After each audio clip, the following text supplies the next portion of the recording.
ইউক্রেনের অভ্যন্তরে প্রায় 10,96,000 রুশ সেনা দমনে কিয়েভ সফল হয়েছে বলে সোমবার দাবি করেছেন ইউক্রেনের সেনাপ্রধান আন্দ্রি ভিক্তরোভিচ হানাতভ। বিপুল সংখ্যক সেনা ছাড়াও যুদ্ধে রাশিয়ার 11,000-এর বেশি ট্যাঙ্ক, 23,000 সামরিক যানসহ প্রায় 500টি যুদ্ধবিমান ধসিয়ে দেওয়ার দাবি করেন ইউক্রেনের সেনাপ্রধান। সামাজিক যোগাযোগ মাধ্যম ফেসবুকে আরও একাধিক রুশ স্থাপনা ধ্বংসের কথা জানান তিনি।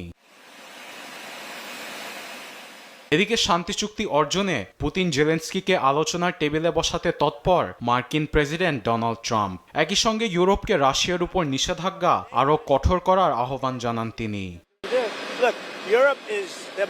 ইউরোপ রাশিয়ার উপর যে নিষেধাজ্ঞা দিয়েছে তা যথেষ্ট নয়, তাদের উপর আরো কঠোর হতে হবে। তার উপর তারা আবার মস্কো থেকে তেল কিনছে, এটি বন্ধ করতে হবে। আমি সামনে রাশিয়ার উপর নিষেধাজ্ঞা দেব, আমার সঙ্গে সামঞ্জস্য রেখে তাদের কাজ করতে হবে।